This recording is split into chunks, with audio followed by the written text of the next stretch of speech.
porción doble, entonces no, y sin beber, porque tan temprano solo un café con leche. Entonces únicamente para que, porque os tengo que mirar casi con vista de miope que ha perdido la gafa, ¿no? En aquel momento. Bueno, después de la presentación del visual que han hecho, yo la intención era compartir con ustedes algunas reflexiones que ya hemos compartido otras veces, que las hemos dicho cuando nos hemos reunido en distintos momentos, pero por un lado plantear unas cuantas notas características, unas cuantas notas, seguimos, unas cuantas notas características de la situación actual por un lado, ¿no? Del momento que nos está tocando vivir, y luego hacer un rápido repaso por las distintas reformas, porque a cada uno nos afecta alguna. Teóricamente nos parece que alguna nos afecta directamente, ¿no? Pero yo voy a intentar que las veamos todas las que ha hecho el PP en este tiempo, por lo menos las más significativas, y vamos a entender que nos van a afectar todas, es decir, que no solo nos afecta pues a la educación a los que tienen chicos en un colegio, o la de sanidad a los que vamos a un médico, o a los trabajadores públicos o de la sanidad, o lo que sea, a distintas reformas. No, nos afectan todas como ciudadanos. No se preocupen, que si no hay luz no pasa nada. Entonces, era un poco hacer un recorrido de esas distintas reformas. Mire, para situarnos únicamente una pincelada introductoria que sería que a nivel planetario hasta del año 45 al año 71 se vivió una situación de creación del estado del bienestar, es decir, sobre todo en la parte de la Unión Europea.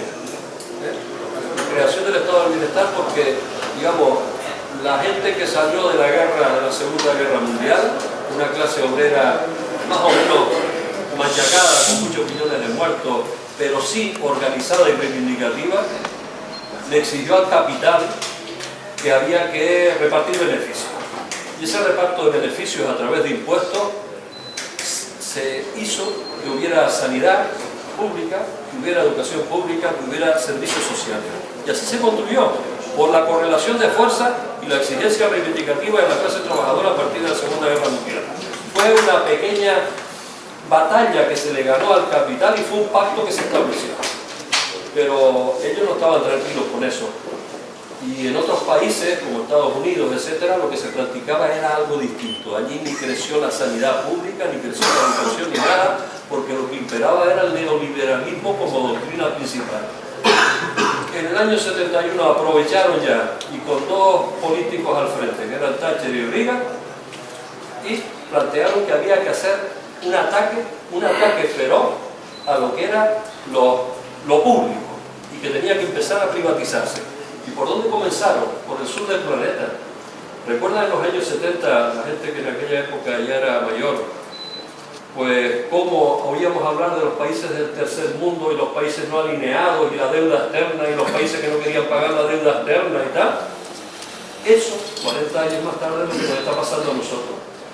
Eso mismo, es decir, lo que le pasó a Argentina, lo que le pasó a todos los países que se unieron como los no alineados para intentar defenderse, no pagar al Fondo Monetario Internacional y a los bancos de cada lugar, etc.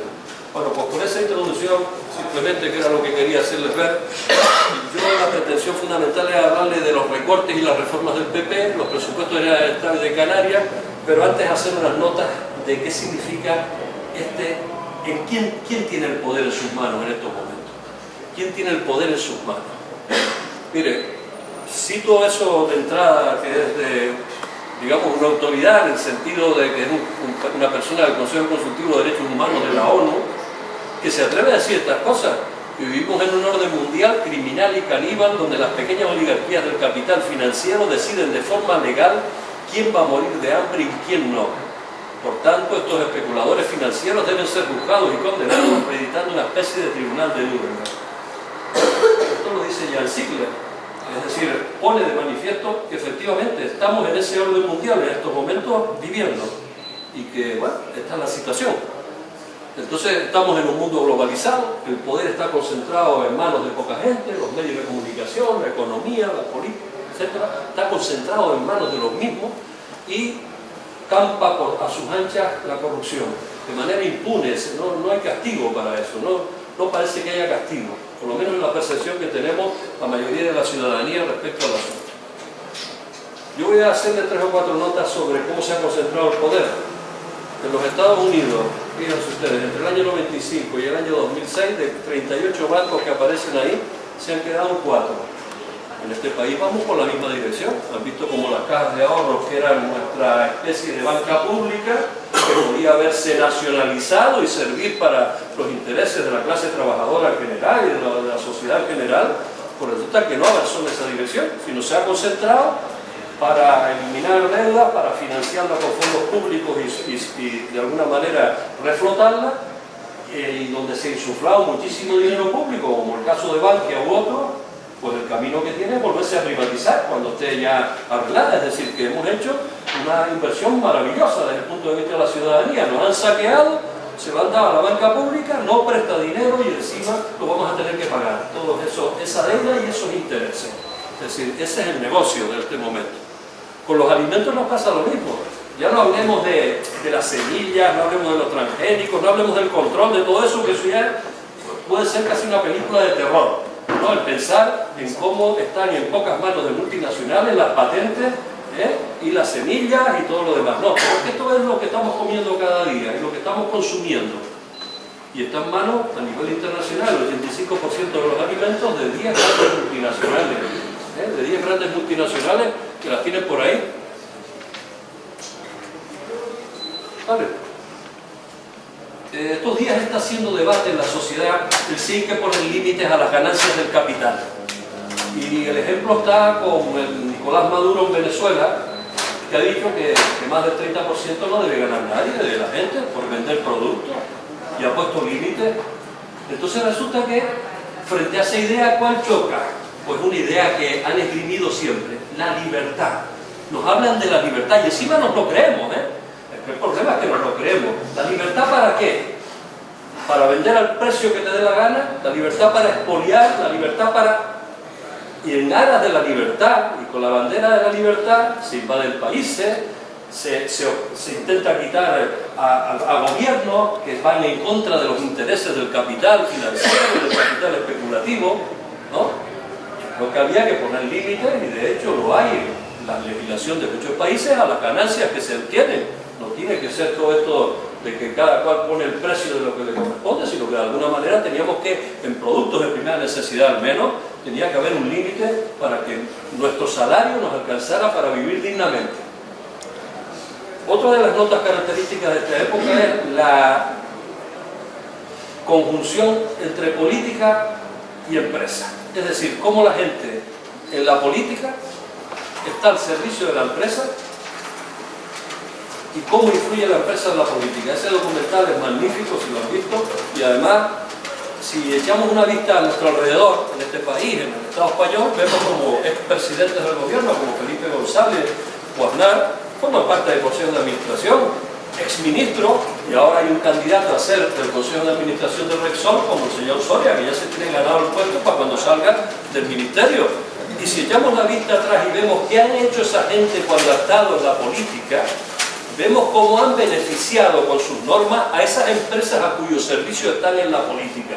No están al servicio de los ciudadanos en general, o sea, están al servicio de esa gente. Y eso lo tenemos que seguir entendiendo y denunciando. O sea, y utilizarlo como argumento en nuestros debates y conversaciones con nuestros compañeros y demás. Miren, Canarias tampoco se salva de la situación. Yo aquí le voy a poner nada más que cuatro de los ricos, 4 de los grandes, o 5, quieren, les voy a nombrar un quinto. Ahí tiene pues el del número 1 con todas esas tiendas de franquicia, o tiene a la compañía esa de Domingo Alonso, de Sergio Alonso, de coche, con intereses en un montón de países, o tienen a Ambrosio Jiménez, pues también con mucho dinero acumulado, efectivamente, y después, o tienen a la empresa Satocan, que tiene una SICA, que tiene intereses hasta en el canal de Panamá, ahora mismo, en las obras del canal de Panamá, y en empresas externas, en aerolíneas, etc. Esta gente lo que ha hecho es que diversifica, es decir, eso que siempre hemos oído de la necesidad que tenía la economía canaria de diversificarse y no estar en el monocultivo, una época del tomate, otra del plátano y ahora del turismo, sino que había que diversificarse, pues resulta que ellos sí que se han diversificado, porque así nunca pierden, porque si se les hunde una, otra flota. Por tanto, de alguna manera lo tienen bien pensado. Y cuando tiene una SICA, que es una sociedad de inversión de capital variable, eso quiere decir que tiene mucho dinero acumulado ahí. Por 1 millón de euros puedes pertenecer a una SICA.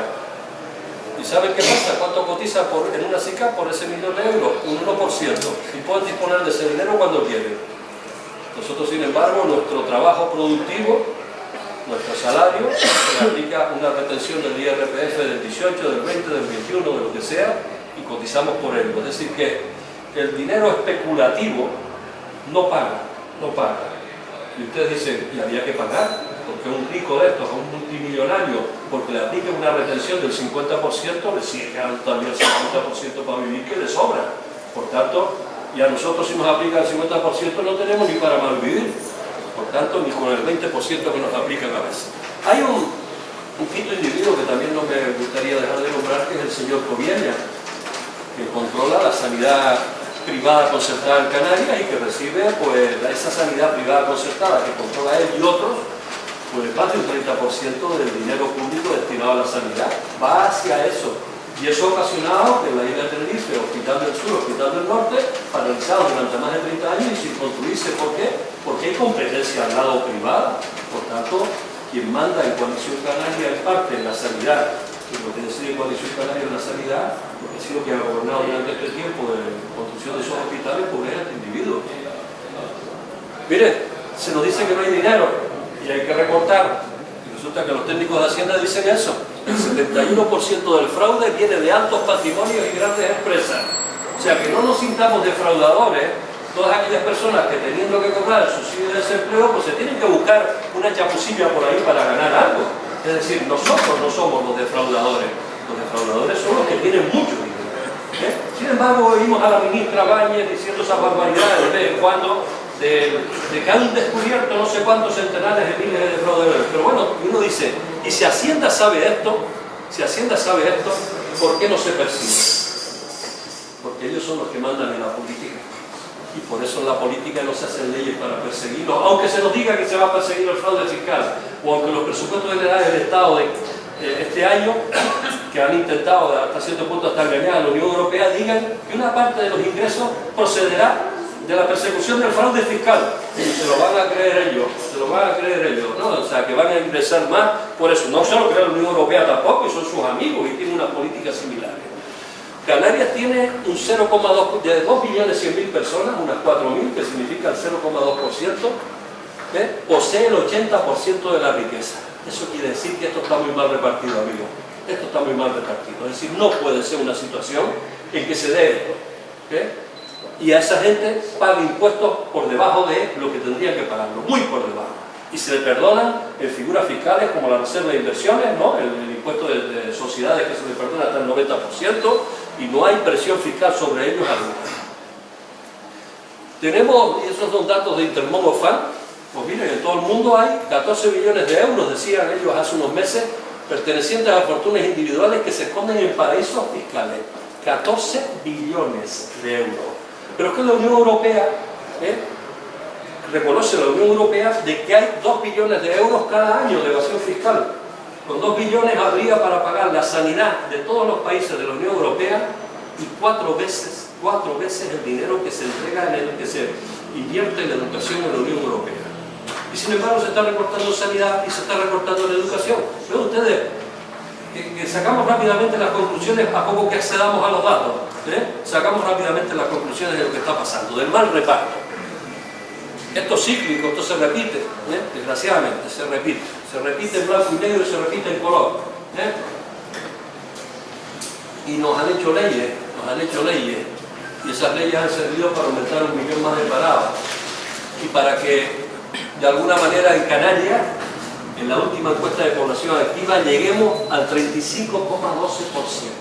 Es decir, esto es un disparate de la población activa, el 35,12%. 3 personas y media de cada 10. que están en paro en estos momentos de los posibles que tengan que trabajar. Es decir, tenemos en estos momentos, con respecto a las crisis anteriores del 83 y del 92, tenemos en estos momentos el número de parados mayor y el número de desempleados menor. Perdón, el número de gente trabajando menor. Pero es que hay un dato todavía más significativo que me lo daba el otro día un amigo económico. Me decía, dice, que el archipiélago tardó 14 años en disminuir la tasa de paro de cerca del 29% que dejó la crisis del 92-93. Tardamos 14 años, hasta el 2007. Pero es que lo más que bajamos fue al 10%. Pero es que tenemos en cuenta que entre el 92 y el 2007, ¿recuerdan cómo era esto? Que la gente se cambiaba hasta de trabajo en la construcción y se marchaba de una obra a otra y había trabajo por todos lados. Entonces, ahora que tenemos el 35%, no hay crédito. Las empresas, pues muchas de ellas han dejado de funcionar, han cerrado sus puertas, etc. ¿Cuántos años trataremos de recuperar al menos ese 10%? Que parece que en Estados Unidos el 10% es para echar al presidente. Pero en este país el 10% ha sido lo mejor que hemos tenido en las últimas décadas. Por tanto, digamos, ¿cuántos años vamos a tardar en superar esta crisis? Por eso, cuando nos mienten, hay que darles estos datos también y decir, si en esa época pasó esto, ¿qué va a hacer? ¿Qué estímulos sociales, qué estímulos empresariales, qué estímulos de todo tipo va usted a hacer de lo público, etcétera, en esta nueva época para cambiar la situación? No nos estén mintiendo, por favor. No nos diga que esto va a cambiar de cuando empiece la macroeconomía, no sé qué. No, perdón. Si la vez pasada tardamos esos años, porque... Ejemplo, nos quieren trasladar a este país. Ustedes han oído, ¿verdad?, últimamente hablar de que este país está mejorando porque está cambiando el modelo productivo y entonces estamos cambiando el modelo hacia una sociedad exportadora. Lo estamos convirtiendo en ser competitivo porque crecen las exportaciones. Y uno se pregunta, ¿por qué crecen? No ha bajado la mano de no ha bajado pues lo que significa las materias primas, el precio de las materias primas no ha bajado, el coste, no ha bajado la energía con que se produce. ¿Qué es lo que ha bajado? La mano de obra. Es decir, nos quieren convertir de alguna manera como modelo en la China o el Bangladesh del sur de Europa. Nos quieren convertir en eso, es decir, han bajado los salarios y con eso empezamos a ser competitivos ante el exterior, ¿no? Eso es lo que nos están vendiendo y lo que quieren. Piensen ustedes, miren, el salario medio, 33 euros mensuales en Bangladesh, en algunos sitios, de gente que trabaja para multinacionales que nosotros luego les compramos aquí. Pero es que el otro día me decía el compañero, cuando íbamos a la reunión del puerto, dice, ¿qué vino al sindicato? No hace mucho una persona que trabaja de jueves a martes, es decir, libre un día a la semana en una casa de una gente, le dan comida y le dan para dormir, y le pagaban, creo que eran 80 euros, sí, 80 euros al mes. Vino aquí el sindicato otros días, habló con un compañero. Entonces, tú dices, ni Bangladesh, ni Bangladesh. Los abusos son de todo tipo. Los abusos que se están produciendo y que desconocemos, muchos de ellos, pueden ser de todo tipo. Por tanto, bueno. Pero mire, es que estando trabajando, como le pasa a esta persona, como le pasa a los trabajadores de Bangladesh, se puede estar, aunque seas trabajador, viviendo bajo el umbral de la pobreza. La OIT reconoce que a nivel internacional, en todo el sistema del planeta, hay en torno ya casi a los 905 millones de trabajadores que, a pesar de estar trabajando infinitas horas, porque esos son los que más trabajan en horas, seguramente, no llegan a alcanzar el $1.25 per cápita por cada miembro de la familia día, que es lo que se considera en los países más fastidiadillos para poder alcanzar a comer un poco más, ¿no? Es decir, estar en los mínimos de supervivencia. Miren usted la proporción. Lo que ganó en el año, a 31 de marzo de 2013, los sueldos de los asalariados equivalían al 44%, mientras que los beneficios de las empresas equivalían al 46%. Es decir, aquí hay un desequilibrio tremendo. Millones de personas frente a miles de personas. Unos poseedores de mucho más que el resto. No puede ser el equilibrio de ese, ¿no? Somos el séptimo país con sueldos más bajos y el cuarto con beneficios más altos. Bueno, si leen los datos del Consejo Económico y Social, verán que en algunos sectores en Canarias tenemos una productividad que supera el 100%. del 110%. Es decir, que estamos trabajando más horas y haciendo el trabajo que le correspondería a más gente, cuando en otros lugares del Estado se está por debajo de eso. Pero en Canarias, en algunos sectores, hostelería, por ejemplo, se está por encima del 100%. Una consecuencia, otra nota característica de esta época, la pobreza y la exclusión social. Y ahí, pues en Canarias, con 2.100.000 personas, Redescan y Cáritas, etcétera, pues llegan a afirmar cosas de este tipo, que hay en torno a unas 800.000 personas que viven bajo el umbral de la pobreza. Es decir, un 40% de la población canaria malvive bajo el umbral de la pobreza. Pero, ¿faltan dinero? No. ¿Ha cambiado de mano? Claro que sí. El dinero ha cambiado de mano. Miren, si las 25 mayores compañías multinacionales que operan en Estados Unidos, que pagan de media el 8% de sus beneficios en aquel país y el 9% fuera de él, pagaran el 35%, pues se obtendría más de 90.000 millones.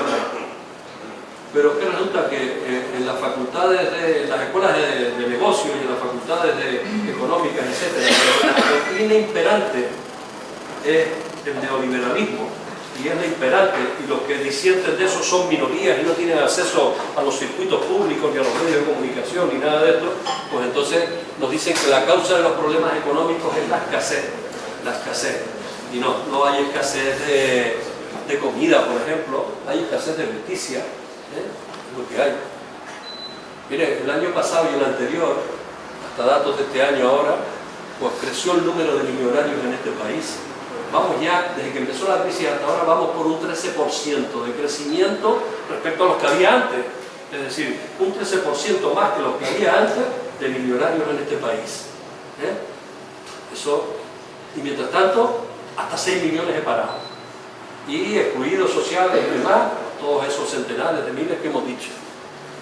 Otra nota característica ha sido también que esa Unión Europea que nos vendieron en un principio como la Unión Europea de los pueblos, de la solidaridad y no sé qué más, se ha convertido en una fortaleza anti el exterior, contra los países del sur a los que hemos esquilmado, seguimos esquilmando, y en los que no se invierte, se les saca de allí los productos naturales, etc., y se ven obligados luego a buscarse la vida donde pueden, ¿no? Y entonces, esos son, a partir de lo de Lampedusa, esa infografía, apareció en algún medio, pues lo que planteaba era los miles de personas que han ido muriendo en las aguas que están cercanas a las Islas Canarias, a zonas del Mediterráneo, norte de África, etc., y que van muriendo cada día, y tenemos noticias de ellos cada día. Anteayer sacaban con infrarrojos desde un helicóptero de la Guardia Civil como 1000 magrebíes bajaban desde la montaña del Gurugú hacia poder pasar. Los repelieron a todos, pero es que si no los repelen desde arriba y los disuelve la policía, ya para eso tienen también las llamadas vallas estas con cuchillas, llamadas concertinas, dicen ellos, para irse cargando a la gente, ¿no? Para que de alguna manera impedir que la gente pase. Y uno dice, aquí falla. Es decir, la gente que está en estos países y que está empobrecida no tendría que emigrar de los suyos porque son países ricos. Pero no se ha favorecido el que ellos tengan la posibilidad de prosperar, porque se ha amparado a dictadura, se han parado desde las multinacionales el expolio y el pago, se les ha armado hasta los dientes a los que están en el poder, y ese dinero que ha ido a armamento, o ese dinero que ha ido a los bolsillos de las clases dirigentes de esos países, no se ha repartido entre la población. Por tanto, es una nueva manera, una nueva forma de colonización, que es la que está existiendo en estos momentos, durante este tiempo, en los países. No los invaden, ya los invaden con las multinacionales, les sacan los beneficios y los sacan fuera. Por tanto, ante esa situación tienen que moverse si no quieren morir de hambre. Y de esos países se marcha la gente más joven y la gente mejor preparada. Es decir, porque son los que tienen cierta capacidad de poder después defenderse en otros lugares. Bueno, ultimando esta primera parte, cuando el gobierno de Canarias habla del plan contra la pobreza, yo a eso pondría lo del plan contra la riqueza, ¿no? Piensen ustedes, la brecha entre ricos y pobres en Canarias en los últimos 5 años ha crecido un 25%. Es decir, esos datos que antes le daba del 0,2 de las 4.000 personas en Canarias que poseen el 80%.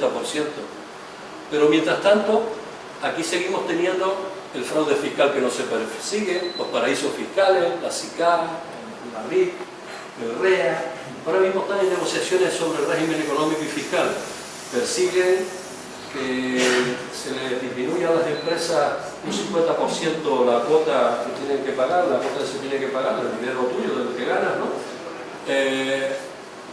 Para propiciar el empleo.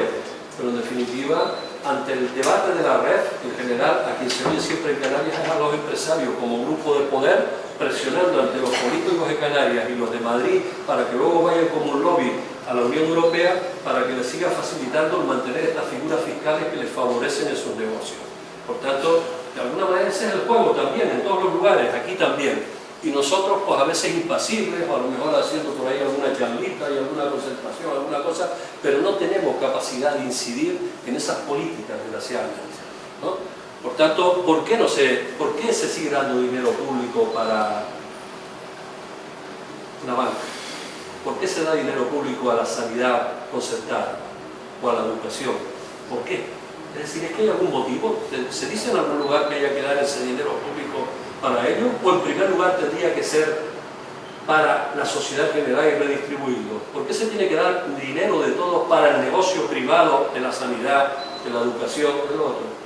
No nos dan explicaciones, nos dicen que estamos en un estado social y de derecho, pero que luego determinadas libertades que también influyen, pues permiten hacer eso. No te obligan a hacerlo, pero las políticas al uso las permiten y las perpetúan de alguna forma. ¿Por qué el agua, que es un bien público, lo manejan aquí, sin ir más lejos en Canarias, compañías privadas? ¿A cuenta de qué? Es decir, ¿por qué no se nacionaliza la banca cuando se le entrega dinero? Es decir, es que pasamos a ser un Estado socialista de los detrás del telón de acero, de esos que de alguna manera antes planteaban las críticas tremendas del mundo del capitalista. No, lo que tiene que haber es un avance en el reparto de la riqueza en este país, de alguna manera. En líneas generales, para plantear la caracterización del contexto en el que vivimos, como resumen a lo que les he dicho hasta ahora, pues bueno, asistimos a eso, a que se concentra el poder en pocas manos. Hay una pérdida de calidad democrática, corrupción, deterioro de las condiciones de vida y trabajo, pérdida de derechos y libertades, hay mayor centralismo y mayor dependencia de poderes externos, sea Bruselas y la Troika en general, sea Madrid, con el PP al frente, y también hay un autoritarismo creciente en la sociedad, y luego lo veremos en alguna de las reformas. Hay una privatización de lo público, es decir, lo público se ve como una oportunidad para los negocios, está haciendo esa oportunidad continuamente. Y como consecuencia de eso, pues la sociedad en general está al otro extremo, empobrecimiento, se juega con la necesidad y con el miedo para tenerlos callados, y hay un aumento de la represión. Ya lo estamos viendo, ahora están hablando ya de la ley de seguridad ciudadana, esa que algún diputado calificó ley de patada en la boca de la democracia, como antes llamábamos a la ley Corcuera la ley de la patada en la puerta, ¿no? Pues en este caso, pues la ley de patada en la boca de la democracia. Y también interesa a los poderes, pues en algún momento, nosotros porque desde como ciudadanos, pues estamos asistiendo a eso que llamamos el descrédito de la política, sectores importantes de la política, porque no nos están sirviendo los intereses generales. Pero es que en ese paquete entra también el sindicalismo después, porque desde los poderes interesa desacreditar al sindicalismo, que también en parte se lo ha ganado a pulso. Es decir, cuando se hacen críticas sobre formas de hacer sindicalismo, etc., se ha ganado a pulso una parte de esas críticas. Pero mire, aún así, ¿quién está interesado en que desaparezca el sindicalismo? Los trabajadores y trabajadoras. El que se lo crea muy mal está.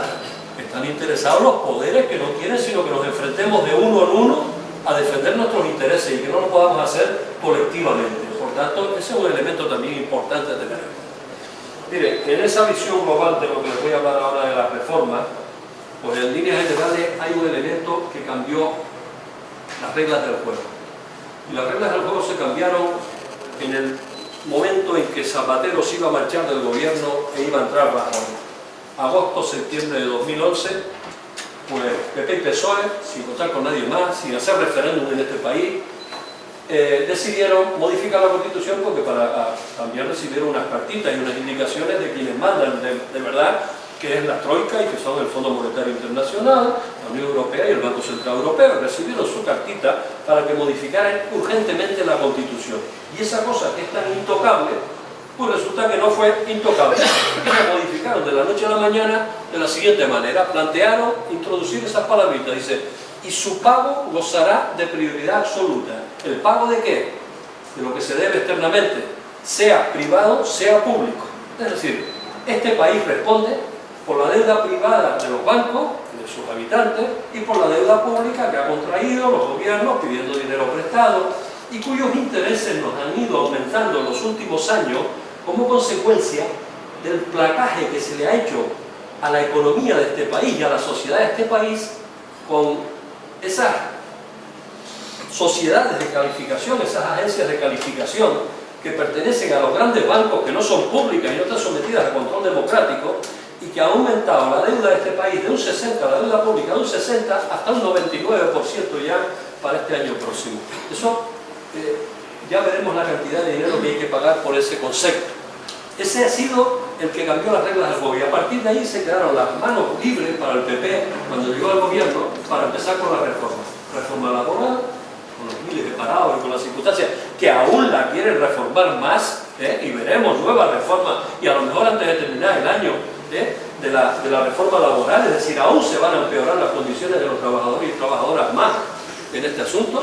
La reforma fiscal, que han subido el IGIC o el IVA a nivel de Estado y han hecho el IRPF subió en su momento, etc. Entonces, recaudar más del conjunto de la población, pero sin tocar a los que más tienen. Ese ha sido el elemento básico de la reforma y la filosofía. La financiera para salvar a los bancos con dinero público y no nacionalizarlo, o sea, lo cual es magnífico. La educativa para establecer más filtros, mayores diferencias, etc.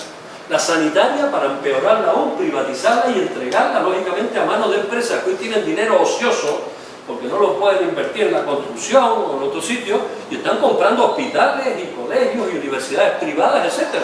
Y son ellos los que es negocio lo público, lógicamente.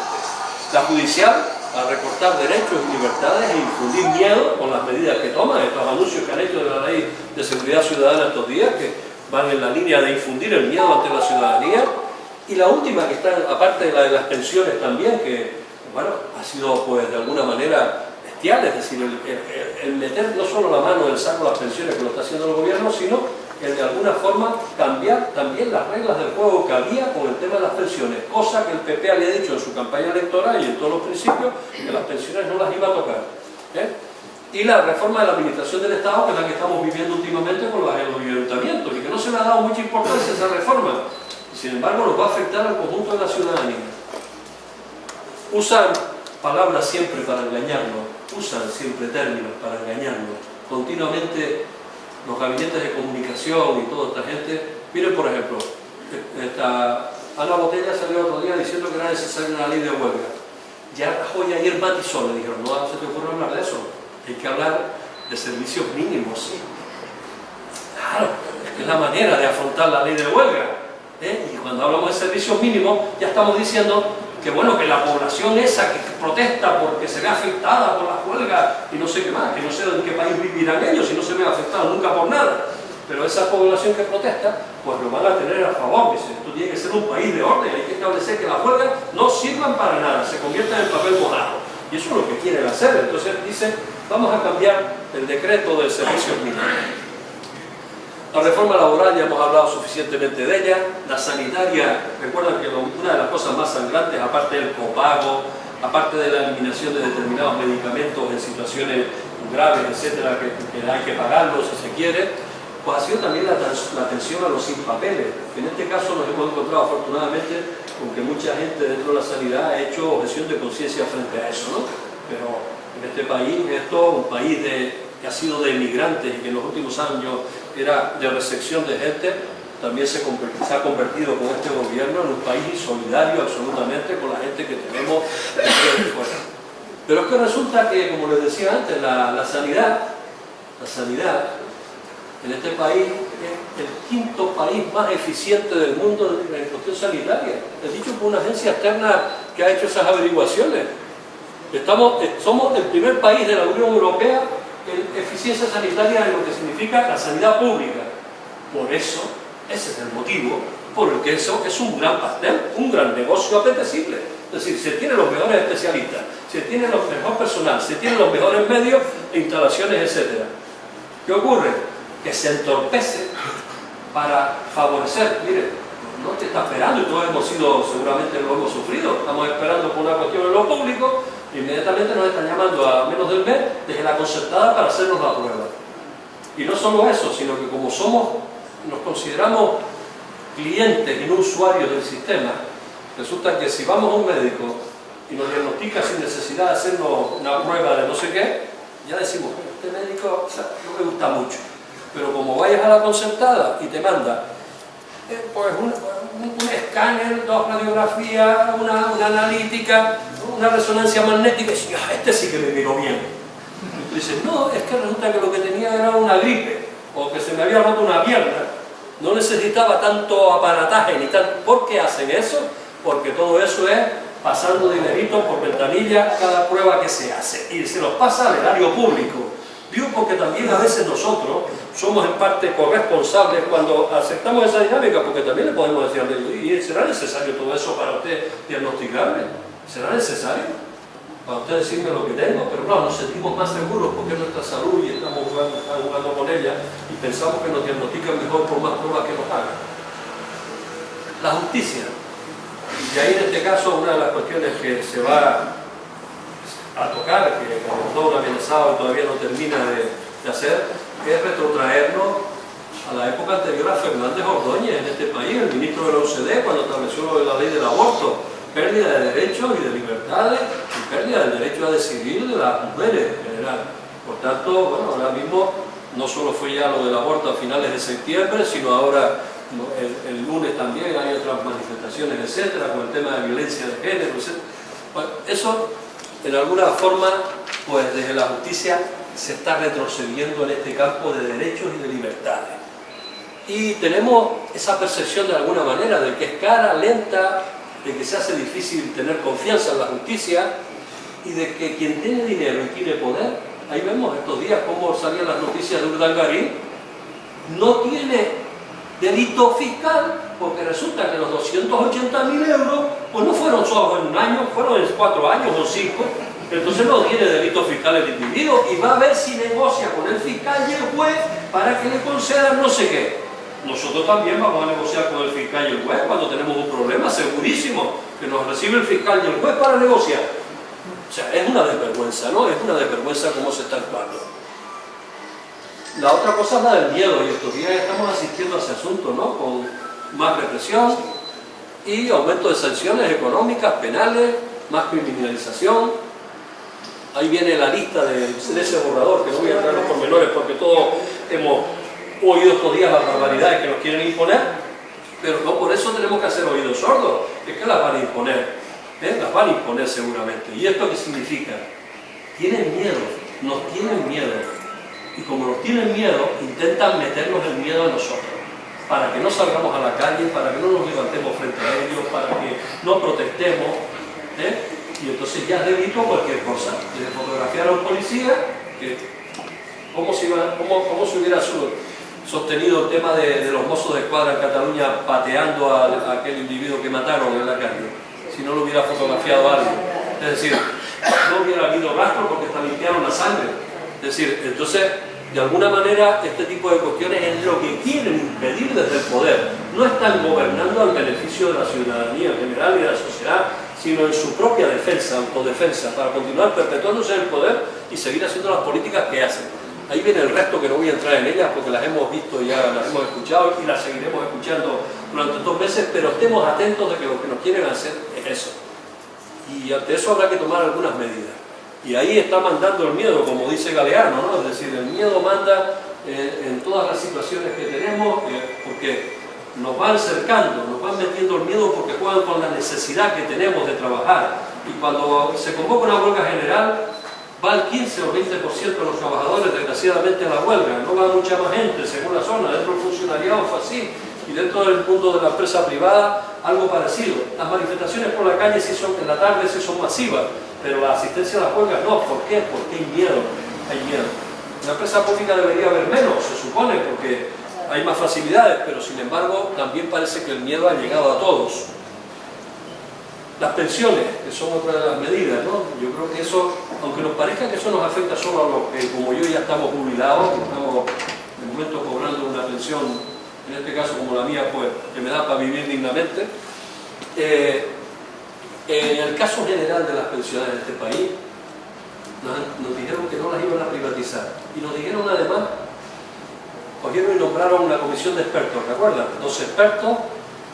¿Para qué nombran eso? ¿De dónde procedían los expertos? 9 de los 12 eran de bancos y aseguradoras privadas. Y los sindicalistas que fueron, uno de ellos votó a favor también, se unió al grupo y votó a favor. Pero es que, amigos, el asunto de las pensiones prometieron que no las iban a separar del IPC, por ejemplo. Recuerdan que todos los años en enero se cobraba la diferencia del IPC en una paga única.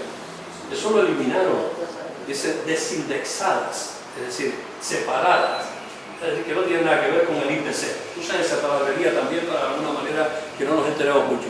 Y luego empezaron a hablar de algo que la Unión Europea, y desde hace tiempo Christine Lagarde, la presidenta del Fondo Monetario Internacional, ya había dicho a este país 2 cosas. Una de ellas que hay que establecer ese llamado factor de sostenibilidad, y otra cosa era que tenemos que alargar el tiempo de trabajo a la esperanza de vida. Es decir, que te mueras trabajando. Prácticamente, es decir, que no puede ser eso de que mientras la esperanza de vida ha ido creciendo en este país se vaya jubilando la gente anticipadamente o siquiera a los 65 años o a los 60, no, a los 67 o más, Entonces eso es lo que de alguna manera nos han planteado. Dicen que establecen un techo y un piso para que no bajen por ahí ni suban de ahí tampoco las pensiones, un 0,25 por abajo por arriba del IPC. Pero es que, y nos dicen que no, que las pensiones no han disminuido. Sí han disminuido, es decir, ni siquiera eso, si hubiera necesidad de pagar, recuerdan con la modificación del artículo 135 que les hablé al principio, ni siquiera eso está garantizado. Es decir, ahora mismo ellos van a meter mano en el cajón de las pensiones para sacar 17.000 millones de euros para otra cosa. Van a echar mano de eso. Y uno dice, las pensiones tienen que ir unidas necesariamente a lo que tú hayas cotizado, porque claro, entonces nos hacemos la pregunta con los chicos y chicas, nuestros hijos, nuestros nietos, que están a fecha de hoy empezando a buscar trabajo, que tienen 25, 30, 35 años, y que ¿cuándo van a conseguir un trabajo? ¿Y ese trabajo alguna vez será estable? ¿Cuánto tiempo de trabajo tendrán esos chicos y chicas hoy de 30 a 35 años cuando lleguen los 70? ¿Tendrán cotizado lo suficiente para no recibir una asistencia de calidad? Es decir, entonces las pensiones no tienen por qué corresponderse solo con lo que tú hayas cotizado. Las pensiones tienen que tener un criterio de distribución de justicia social donde todo el mundo tenga una pensión digna cuando llegue su edad de jubilación, independientemente del tiempo cotizado también. Es decir, por tanto, no solo tienen que depender de la caja de las pensiones, también tenían que depender de los presupuestos generales. Y tú dices, cuando se invierte dinero mal por infraestructuras innecesarias, Puerto de Granadilla, Puerto de Arinaga, Sierra del Niño Insular, Aeropuerto de Castellón, no sé qué más, que después muchas de ellas ni se utilizan ni sirven para nada, como esta última, pues ese dinero se podría haber desviado a las pensiones, ¿por qué no? Es decir, ¿dónde se dice que no tenga por qué ser así? ¿Qué argumentos han utilizado? Pues miren, estos son algunos de los argumentos que han utilizado los que defienden que se privaticen las pensiones. Que amigo, el pastel de las pensiones es muy importante. Y no es que cojan y saquen el dinero directamente y se lo traigan a la empresa, no. Es que como nos están amenazando con que no vamos a tener pensión suficiente cuando nos jubilemos, todo lo que tengan posibilidad, ¿verdad?, que se están intentando, se lo han pensado en algún momento hacerse un plan de pensiones. Privatización. Es decir, estás pagando un dinero que está yendo a la banca privada, que luego, como pasó en Holanda, recuerda que en Holanda al principio de esta crisis que se habían ido al banco, un banco que tenía planes de pensiones, los de las preferentes aquí, que no han cobrado. Es decir, ¿quién garantiza que lo privado dentro de 20 años o 30, cuando te toque jubilarte, te va a devolver ese dinero? Y encima, la gente se ha llevado a la sorpresa. Dice, es que los planes de pensiones, cuando te lo venden, te dicen, es que eso con eso rebaja fiscalidad. Y dices, qué bien, no pago. Pero cuando la vas a sacar, resulta que entonces tienes que pagar todo lo atrasado. ¿Y quién se benefició durante esos años de ese dinero? El banco. El banco se benefició de ese dinero, pero esa trampa no nos la contaron nunca. Esa trampa no nos la contaron nunca cuando empezaron con este tema de los planes de pensiones allá por los años 80, ¿no? Vendiéndonos eso. El día 30 de noviembre hay una manifestación precisamente por este tema, a las 12 de la mañana en la Plaza Weiler, ¿no? De que no nos roben las pensiones, ¿eh? Y tenemos que tener en cuenta esto, de que en muchas familias canarias la pensión de los abuelos y las abuelas es el único sustento que están trayendo. Sabemos de muchos casos por ahí donde está ocurriendo. Y un informe de Cáritas decía recientemente que se está deteriorando la convivencia familiar como consecuencia de que en los últimos años, como consecuencia de la crisis, los hijos e hijas, los nietos, han vuelto otra vez a la casa de los abuelos. Y se ha distorsionado la vida, porque durante un tiempito está bien, pero de por vida está la cosa fastidiada. Y entonces está empezando a surgir situaciones de conflicto internos en la familia. Se está perdiendo ese amparo que hubo en un principio de la crisis, lo dice Cáritas, que ese amparo que hubo familiar, casi seguro de respaldo a la familia, cuando ya pasa un cierto tiempo y no se ha conseguido que se solvente esa situación, empieza a traer conflicto. Y el conflicto está en muchas familias de nuestra sociedad que hoy están perdiendo en cohesión social, etc. La reforma financiera, nos dijeron el otro día que eran 41 millones de euros, ¿recuerdan? ¿Y qué es? Lo que no querían llamar rescate, ya hemos salido del rescate, etc. Pues no son 41.000 millones, esos fueron los que se le pidieron a Europa, pero los que nos saquearon de los fondos públicos suman con esos más de 100.000 millones que se le han entregado a la banca. De esos 41.000 ya reconocen que 39.000 no se van a devolver por los bancos. ¿Y quién lo va a devolver?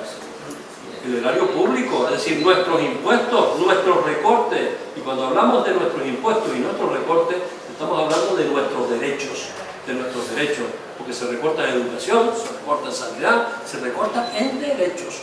Y eso es fundamental. No es que se recorte en que despidan funcionarios, en que se empeoren las condiciones, no, nos están recortando nuestros derechos, que es el papel que deben jugar los estados modernos, recoger del dinero de todos, más de los que más tienen, y redistribuirlo a través de esos servicios públicos. Pues no, nos recortan nuestros derechos así. La banca se ha convertido en la mayor inmobiliaria y nos dicen, está llegando dinero a este país por primera vez en grandes cantidades para comprar bienes inmuebles. Y dice, hombre, claro, si los has puesto a todos a precio de saldo, le has quitado las casas a la gente. Esto se ha ido al traste, la construcción desapareció, hay montones de edificios. Encima el gobierno del PP pone 70.000 edificios públicos a la venta. Dice, ¿están en venta? Claro que están invirtiendo los fondos, los llamados fondos buitres, que están por un lado o por otro revoloteando a ver dónde está el animal muerto para caerle encima y hacer ganancias. Están acudiendo a este país, claro que sí. Y eso nos lo venden como algo positivo, tienen el cinismo de decírnoslo así, cuando se les tendría que caer la cara de vergüenza, cuando frente a eso hay un montón de gente que están sacándola de las casas y echándola afuera. Es decir, es una desvergüenza cuando eso nos lo plantean, pero lo dicen así y ni se sonrojan cuando nos lo plantean, ¿no? Y como no hay posibilidad, como no hay ninguna posibilidad de rebatirlos en el lugar donde ellos lo estén haciendo, es unidireccional el machaque de los medios de comunicación con esa idea. Bueno, en educación. Ahí en este caso ha sido ejemplar la lucha de la plataforma antidesahucio, que ahí tenemos que tomar muchos ejemplos de cómo un grupo de personas afectadas con otra gente solidaria alrededor, donde quiera que hay un problema, allí se presentan, acudido con sus servicios jurídicos y con la gente que apoya, y han logrado frenar al menos que siguiera aquella escalada de suicidios que estaba habiendo en este país y que le dio lugar ante la alarma social a decir que cambiaban para luego no cambiar nada. Y dejarlo todo como estaba. En educación, yo es el campo en el que he trabajado durante casi 38 años, por tanto estoy en condiciones de poder afirmar en estos momentos que estamos teniendo un retroceso de 50 años en educación y que esta ley, la Ley General de Educación del año 70 de Villar Palasí, en algunos aspectos era más progresista que esta ley, y estábamos todavía en el franquismo, imagínense ustedes. Sin embargo era más progresista. Esa ley se planteó la eliminación de las reválidas, porque dijo que era la reválida de cuarto, la de sexto, eran innecesarias, eran filtros que ponían nerviosos a los chicos, que no decían nada al respecto. No dicen que la educación tenga que tener unas evaluaciones para saber cómo funciona, evaluaciones externas que sirvan para tal, El informe PISA es una evaluación externa, pero nos quieren vender las revalías como unas evaluaciones del sistema. Y no, son elementos de segregación y filtro del alumnado. ¿Quién llegaba a la universidad hace 50 años? Los hijos de los ricos exclusivamente y algún que otro que conseguía una beca del plan de igualdad de oportunidades, exclusivamente. Es decir, los hijos de los ricos, que se podían permitir el repetir curso y repetir, ¿no? De alguna manera. En estos tiempos en educación han desaparecido, y ahí lo plantea un pedagogo que es Burgo Torres, pues términos. En la educación hablábamos de autonomía, de capacidad crítica, de libertad, de creatividad, de participación, de espíritu crítico, de no segregación, de atención a las necesidades educativas especiales, etcétera, ¿no? De intentar que hubiera equidad en la educación, un principio básico fundamental en esta sociedad. En estos momentos todo eso está desapareciendo. Está desapareciendo. Es decir, nos hablan de empleabilidad, competencias, emprendimiento, excelencia, eficacia, estándares, acreditación. Es como darle un barniz de modernidad en beneficio de la empresa. Es decir, formar trabajadores. Se dice que tienen los chicos que ser competentes. Los chicos y las chicas hay que hacerlos competentes. Y uno dice, ¿competentes para qué? ¿Qué hay que formar? ¿Personas o individuos competentes que sepan hacer aunque no sepan pensar? Precisamente la idea fundamental que está prevaleciendo en lo que es la educación en estos momentos y en el futuro de la educación de este país es que la gente sepa hacer. Que ya los que saben pensar ya tienen sus lugares a donde sus papás los manden porque tienen dinero para formarlos, eso no importa. El resto de la población condenada a saber hacer, solo y exclusivamente. Y hay un mal en este país añadido a lo que está pasando con el liberalismo en otro. Hay un mal muy grave. La terrible influencia de la Iglesia Católica en este país. Es decir, vamos a ver, cada uno puede tener la religión que quiera, o ninguna. Eso tendría que formar parte del ámbito de lo privado. Resulta que no, que la religión en este país no solo forma parte del ámbito de lo público, donde vemos alcaldes y concejales en las procesiones representándolos a todos, a obispos interviniendo públicamente en la cuestión de la política y demás, ¿no? Desde su puesto institucional, no como ciudadano individual en su casa y con su grupo de amigos, no, desde su puesto institucional, y a una iglesia que firmó con el Estado en la transición unos acuerdos leoninos para el conjunto de la ciudadanía porque se reservaron una serie de privilegios y los siguen conservando a fecha de hoy. Y hoy el nuevo portavoz de la conferencia episcopal decía unas declaraciones que hoy esta mañana, como algún partido por ahí, el PSOE y algunos más, amagan con decir, yo tampoco me lo creo mucho, pero amagan con decir que van a modificar las relaciones iglesia-Estado y a revisar el concordato cuando lleguen. Hombre, que ya llevamos 30 y pico años de democracia y que esto está sentado y tal, que cómo hay que tocar estas cosas. Hombre, ellos están en una situación donde han procedido a inmatriculaciones, ¿recuerdan? La más famosa, la de la mezquita de Córdoba, por 50 y tantos euros que se la han hecho de ellos. Es propiedad ya de la iglesia cuando eso tenía que ser patrimonio cultural de todo el pueblo. Y así en Navarra, recuerdan, en algún programa de televisión, donde había centenares de cosas, porque es que los obispos actúan como notarios, no tienen que darle cuenta a nadie, el obispo actúa como notario y se van apuntando bienes que ha usufructuado la iglesia o que han llegado y le ha echado mano, etc.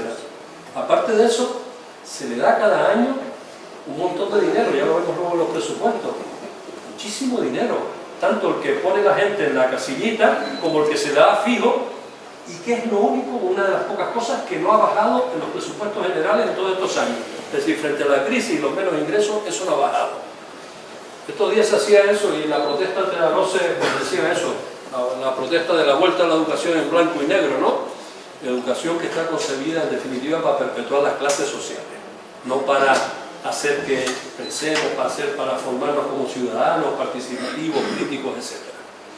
La última de las reformas a las que le quería hablar es la de la administración local. Canarias tiene 88 municipios y la reforma de la administración local les va a tocar a todos, a los grandes, tanto a los que llaman de grandes ciudades, que aquí llegan. La ley de grandes ciudades cuando se creó su origen era para Madrid y Barcelona. Luego tuvieron que crear una ley para Madrid y otra ley para Barcelona, y en la de grandes ciudades entró el común de los mortales de las grandes ciudades, cabildos, instituciones diversas, etc., ¿no? ¿Qué consiste en la ley de grandes ciudades? Por ejemplo, cambiaron la estructura de decisión. La ley de grandes ciudades hace, por ejemplo, hace que el alcalde de cada lugar, o lo que sea, de las grandes ciudades, nombra a su vez un gobierno de técnicos, que son realmente los que están decidiendo en las grandes ciudades. Los políticos están para tomar esas decisiones formales, aparecer allí, pero un gobierno de tecnócratas es lo que se ha creado con el asunto de las grandes ciudades. Digo, para resumirlo rápidamente lo que significa. Pero esta ley es la ley de sostenibilidad, dicen, de las administraciones locales. ¿Y su idea cuál es? Miren, estos son los 31 municipios que tenemos en esta isla. Como ven, por la cantidad de habitantes, de menos de 20.000 hay un montón que se verán afectados notablemente. De menos de 5.000 hay algunos, y de menos de 2.000 está el de Vilaflor. El de Vilaflor es un ayuntamiento que se quedará con esta ley en un alcalde pedáneo, un alcalde como en la época del franquismo. Ahí habrá alguien, el cacique del pueblo, lo que sea, que hará las veces de alcalde. Eso es lo que le espera a ese ayuntamiento. Pero a los de menos de 5.000 y a los de menos de 20.000 les esperan también cosas buenas. Y no les espera eso a los concejales, a los funcionarios, ¿no? Los espera a los ciudadanos y ciudadanas que vivimos en cada uno de esos lugares donde esto vaya a afectar. Bien, ¿qué va a significar esta ley? Yo les pongo tres ejemplos elementales. Por ejemplo, los ayuntamientos hoy día tienen escuelas infantiles. Esas escuelas infantiles pasan o al cabildo, o al gobierno autónomo, o a nadie, o a alguien, que es la empresa privada. Es decir, que no va a seguir el ayuntamiento con ella. Y dice que en todo caso será el gobierno autónomo o el cabildo quien se haga cargo. Pero si el cabildo no tiene dinero ni para sus propios medios hoy en día, y no va a recibir seguramente mucho más para hacerse cargo de todas estas cosas, ¿qué va a ocurrir con esas escuelas que hoy en día la mayoría son incluso de copago, tienen fórmulas de financiación mixta donde pagan las familias y el ayuntamiento también? Pues, ¿qué pasan a ser privadas? ¿Y quién lo va a pagar? Los padres y madres, los chicos, los usuarios del sistema. Pero va a pasar lo mismo con la dependencia. Estamos hablando de factores, de elementos muy sensibles en la sociedad, es decir, los dos extremos de la población, pequeñitos, los mayores. ¿Recuerdan que hace años nos decían que los nichos de empleo iban a estar en esos dos sectores? Mírenlo ahí, ahí está. Es decir, las escuelas infantiles a privatizarse, la dependencia o la atiende el cabildo, o no se atiende, o la tienes que pagar. O no la puedes pagar y no la recibes, que es lo que le va a pasar a muchísima gente, ¿no? Esos son dos elementos. Otro elemento también que desaparece, la atención a la violencia de género. Ese asunto, por ejemplo, desaparece también del servicio de los ayuntamientos. Eso es muy grave. Eso es muy grave. Es decir, cuando estamos asistiendo a una escalada donde no se frena en la sociedad esta situación, pues resulta que esos servicios desaparecen. Y con ellos desaparecen también miles de puestos de trabajo de gente que hoy trabaja en ellos en los distintos ayuntamientos de este país, que pueden llegar a ser cuantificados, grosso modo, en torno a unos 400.000. Pero es que incluso eso, los puestos de trabajo son un mal menor desde mi punto de vista. El mal mayor es los derechos que perdemos el conjunto de los ciudadanos y ciudadanas. Que no pensemos que cuando se reforma esta ley, a quien le está afectando es solo a los funcionarios que trabajan en el ayuntamiento, sino al conjunto de la ciudadanía. Por tanto, ese es otro asunto. Miren, hay en este país 8.116 municipios, Canarias con sus 88.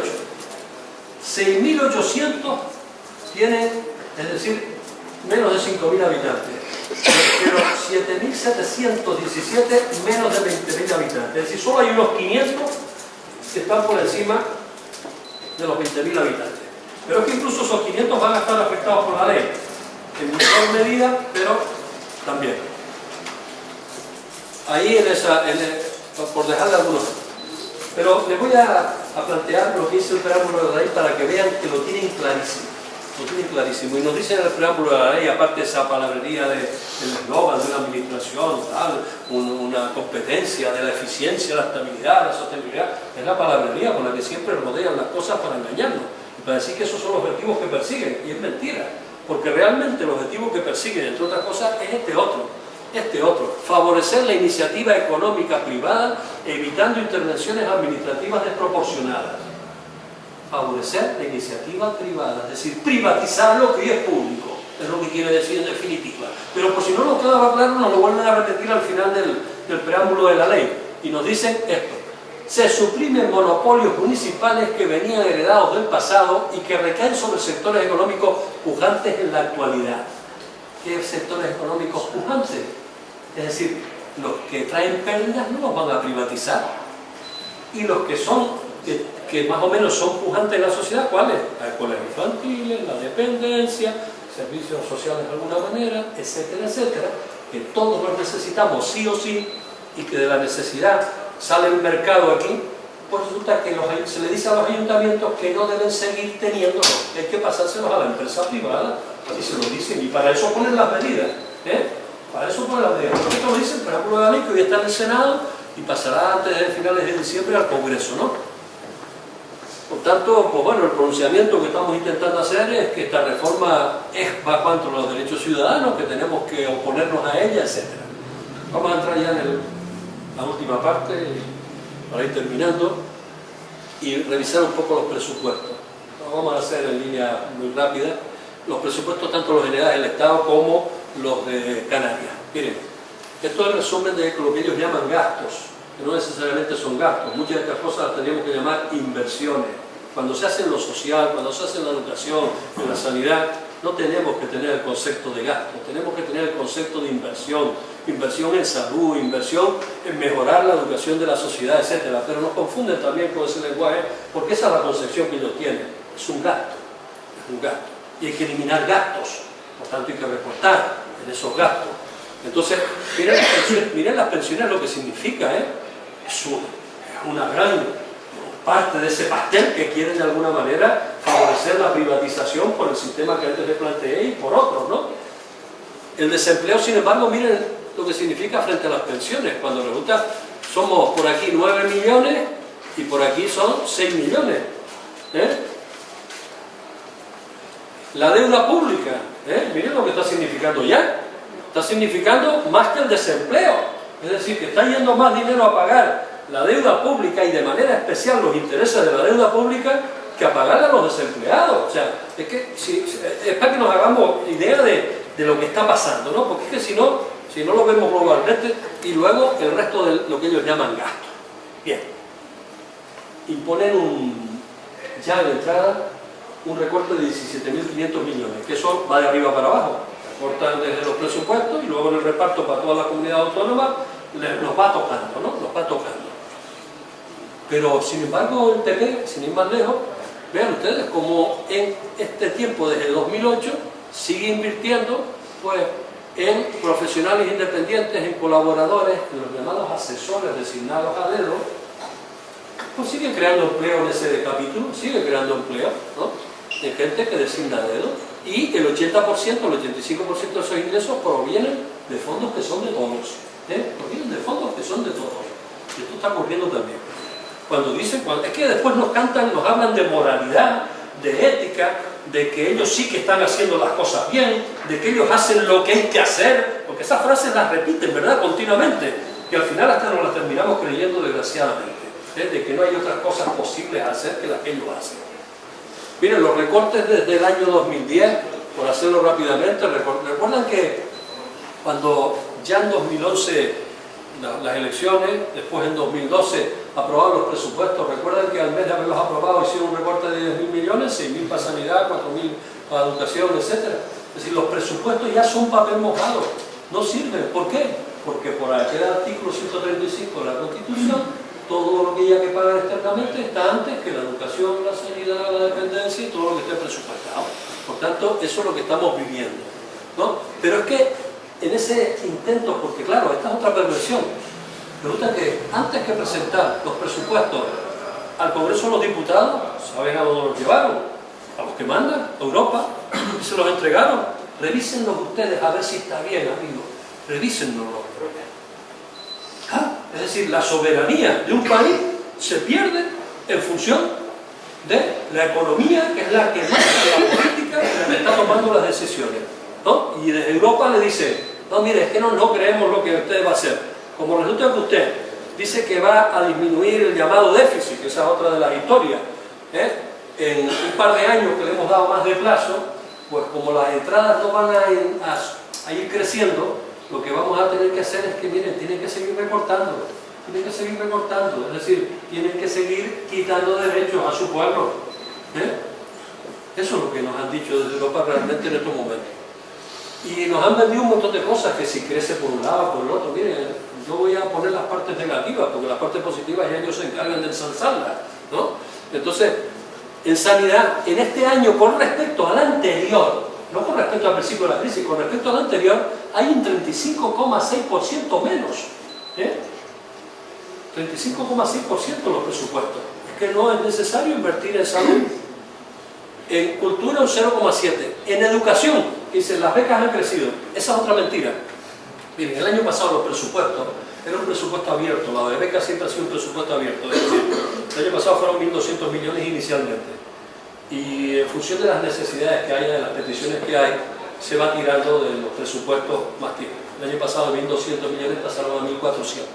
Este año dicen, hemos subido, pero no nos han dicho, es que después sin más necesidades se acabaron. Pero además les hemos cambiado las condiciones para acceder a becas, con lo cual hay un montón de parte de la población que no va a poder acceder a ella. Y frente a eso nos encontramos que las universidades han subido, como las Canarias, hasta un 40% las tasas universitarias. Por lo tanto, nos estamos encontrando con centenares, ya son miles de alumnos en Canarias, que no han podido continuar sus estudios o no podrán acceder a ellos porque sus familias no les van a poder pagar, ni ellos se van a poder costear las matrículas. Por tanto, está filtrándose, está haciéndose una educación al servicio de determinadas clases sociales y en contra de otras. Pues claro que sí, que se están haciendo esas políticas así.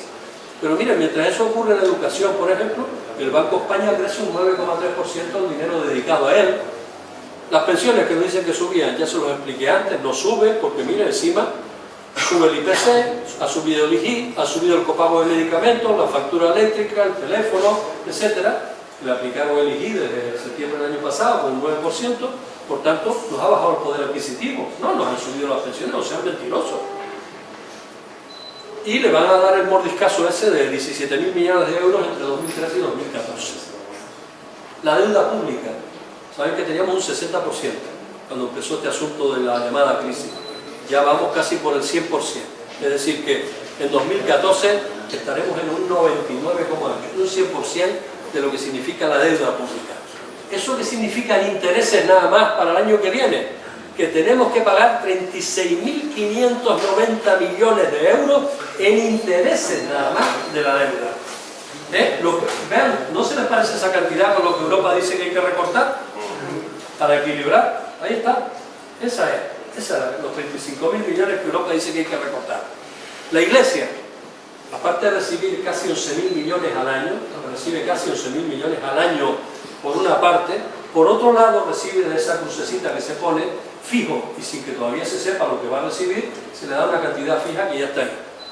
La Casa Real ha disminuido un poco, pero siguen viviendo estupendamente con lo que llevan y de sobra.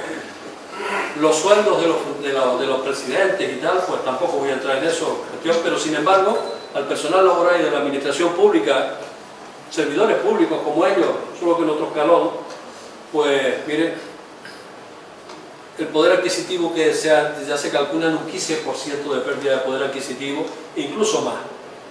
Solo se cubrirá el 10% de las bajas y la plantilla de la administración se reducirá en 13.000 funcionarios. Eso lo prevé. Los partidos políticos, sin embargo, hay elecciones. El año pasado les dieron 3.000 euros porque no había, pero este año van a ser 75 millones para las elecciones. Para malgastar, a veces en papel y en no sé qué más. Dice, supongo que algo del dinero público tendría que ir para sindicatos y partidos en cuanto son nuestros representantes públicos, etc. Ese debate hay que hacerlo seguramente, pero lo que no puede ser es que ese dinero se lo lleven encima pues 3 partidos, 4 partidos. ¿Qué es lo que pasa? Para seguir perpetuándose en el poder porque lo han hecho de esa manera. Es decir, los demás no sacan cabeza, nunca. Mire, el gasto de los ministerios no entró en eso porque ya les reseñé lo fundamental. Educación, ya les dije, es que el presupuesto de 2010 con respecto al de 2014 en educación ha bajado un 30%. Aunque nos digan ahora que sube un 5 en las becas y un 2 en no sé qué. No, es que lo que ha bajado ha sido un 30%. Que es el asunto. Los libros de texto, el programa, un 92% se ha reducido ese programa, que es lo que accedía a que los chicos y chicas tuvieran en igualdad de condiciones materiales escolares, libros de texto que no se los podían pagar. Bien, infraestructura, un 8,6, I+D, investigación y desarrollo, pues también, ese es otro asunto, le dice aumenta, pero no, perdone, lo que tenemos que ver es cuánto había en 2009. En 2009 había 4.200 millones para eso, actualmente se quedan 2.250 millones. Es decir, que le han metido ahí un tijeretazo para que un motor posible de la economía y de la sociedad, que es la investigación y el desarrollo de este país, nos sirviera para cambiar el modelo productivo y para ser competitivos, que lo que estamos haciendo es que nuestra gente bien formada está viéndose obligada, si tiene posibilidad económica, porque es que para migrar también hay que tener dinero, y yéndose a otros países. Claro, porque cuando llegas al lugar no tienes trabajo y te tienen que mantener durante un tiempo. Por tanto, hay mucha gente que teniendo necesidad ni siquiera puede emigrar porque no tiene dinero para emigrar. Ese es otro asunto también que estamos viviendo en estos momentos. Asuntos sociales, la caída de un 5%. Es decir, y hablan de solidaridad y de no sé qué esta gente. No, ha caído eso. Pero miren, cooperación. Ahí hay otra cosa extraña. Nos dice, y crece entre la gente a veces ese pensamiento, dice, ¿cómo demonios le vamos a estar dando dinero a otros, teniendo todos los pobres que tenemos aquí en este país? Y uno dice, este es un país rico, frente a otros países del mundo que son pobres. Y la cooperación al desarrollo, y la cooperación con otros países y la solidaridad con otros, no debiera de caer. Pero nos lo venden fácilmente y le pegan el recorte ahí, porque después aumentan en puestos de designación, con otro tipo de cosas. Y sin embargo, lo que es la solidaridad a nivel internacional también ha decaído lo que este país esté dedicando a eso. En las autonomías, Canarias recibe un 7,1% menos este año. Y si lo equiparamos con Baleares, ni está el plan integral de empleo de Canarias, no hay dinero para eso, poco dinero, la subvención a la desalación tampoco, el convenio de carreteras ha decaído en gran parte, las infraestructuras turísticas, los convenios de cooperación educativa, etcétera, ¿no? Es decir, que hay, como por ejemplo el convenio de obras hidráulicas, que más de 30 millones de euros había para 2014 y solo mandan 22. Es decir, recortes también en el dinero que Canarias tenía presupuestado o previsto recibir. Esas otras figuras que están ahí, que están en juego actualmente, mientras en Canarias se sigue con el mismo modelo de infraestructuras y de seguir demandando para el puerto, para la anillo insular y para no sé qué más, cosas que pensamos que deberían paralizarse totalmente y dedicar el dinero a esa exclusión social, a esa pobreza, a la generación de empleo, etc. Y tenemos un problema añadido que es esto último de las extracciones de petróleo y gas en las islas, que pueden poner en riesgo nuestra economía en el futuro y de manera especial la de Lanzarote y Fuerteventura.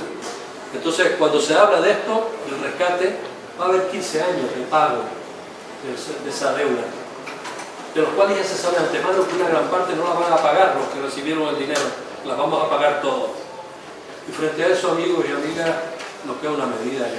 Esto es lento, yo estoy convencido. Salimos a la calle una vez, salimos otra, tenemos que seguir saliendo, aunque creamos que salir no sirve para nada, pero sí sirve, sí sirve. Sirve porque en la calle nos vemos mucha gente que pensamos de manera igual y que estamos en desacuerdo con las políticas. Y la Declaración Universal de los Derechos Humanos en su preámbulo dice que cuando los gobiernos dictan leyes injustas, los pueblos tienen la capacidad de levantarse frente a ellas. Y de alguna manera la insumisión, la desobediencia civil, etcétera, frente a esta misma ley, que si te pone frente al Parlamento te multa por no sé qué, pues hay que ser desobediente e insumiso ante ellos. Y tenemos que ser miles, millones de personas que salgamos a las calles declarándonos en desobediencia civil frente a estas leyes injustas. Es que si no, no frenamos esto.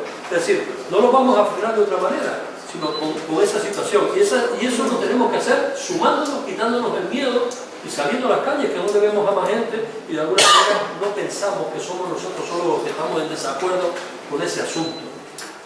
Yo voy a terminar con esto que Ken Roa en el espíritu del 45 plantea, que dice que la clase trabajadora aún no se ha dado cuenta del poder que tiene.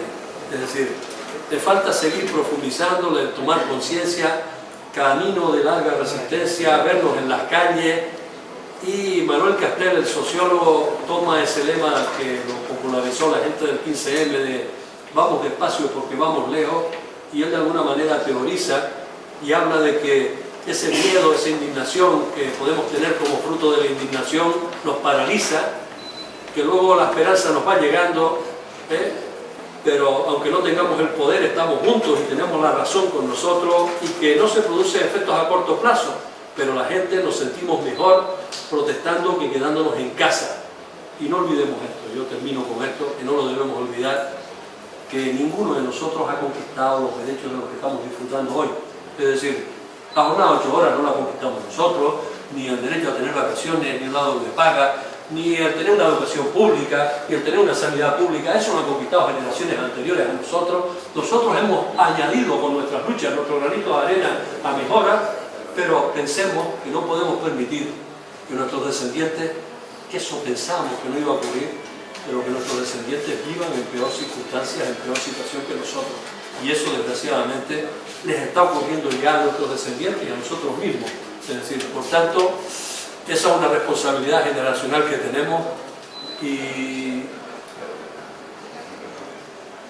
queremos que eliminar la diferencia entre las organizaciones y entre la gente, porque formamos todos parte de una clase trabajadora, y la diferencia la podemos tener en el convenio y cuando estamos negociando y cuando estamos tal, pero cuando salimos a la calle frente al enemigo común, tenemos que buscar los puntos de encuentro mínimos para coger y salir masivamente a las calles, porque es así como de alguna manera podemos ir haciendo el huequito en ese horizonte que tenemos, y abrir cierta esperanza, y que no nos cunda el desánimo, la desesperación y de que estamos vencidos y derrotados. Es que somos mayoría y tenemos que seguir avanzando en eso. Por tanto, yo plantear eso, que frente al miedo que hay, unidad, no nada. Entonces, si les parece.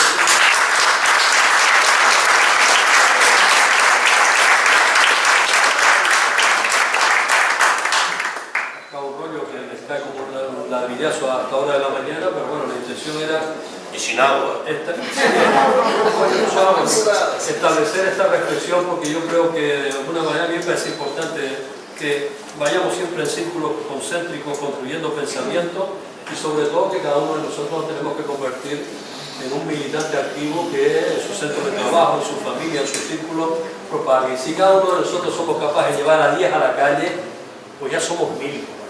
Dice, no somos 10.000, somos X miles, ¿no? Es decir, de alguna forma tenemos que seguir sacando a gente a la calle, y ese es el trabajo que tenemos que hacer cada uno, porque si no, esto va bien, pues nos hacemos nuestros harakiri aquí, hablamos de lo mal que estamos y de lo difícil que está la situación, pero luego salimos y decimos, ¿qué hacemos?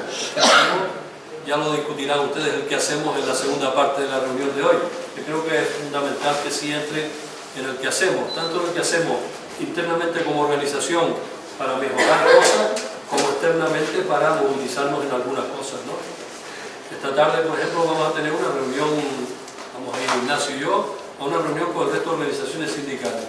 Seguimos hablando de la posibilidad de movilizar, seguimos hablando de que hay que movilizar. Lo que no vamos a hacer es irresponsable y convocar en el vacío una huelga general en Canarias, que sería la primera vez en la historia, como se hizo por parte de alguna organización recientemente. Es decir, nosotros creemos que tenemos que tener mucha responsabilidad en esto, que hay razones, que hay condiciones objetivas para que esa movilización se diera, y muchas más, pero que no tiene por qué ser el objetivo último. Hay que estar movilizándolos continuamente, unos con los desahucios, otros con la cuestión de la educación, otros con la cuestión de la sanidad, y en algún momento seguramente habrá las condiciones también suficientes, subjetivas, para poder coger y decir, saltamos, damos el salto y nos plantamos, aunque sea 1 o 2 días, frente a estos gobiernos. Pero que tiene que ese proceso darse. Por eso nosotros el otro día, en la reunión con las organizaciones sindicales, dijimos intersindical, inicialmente para ese 5 de diciembre no va a apoyar esa convocatoria, estamos en otra dirección. Eso.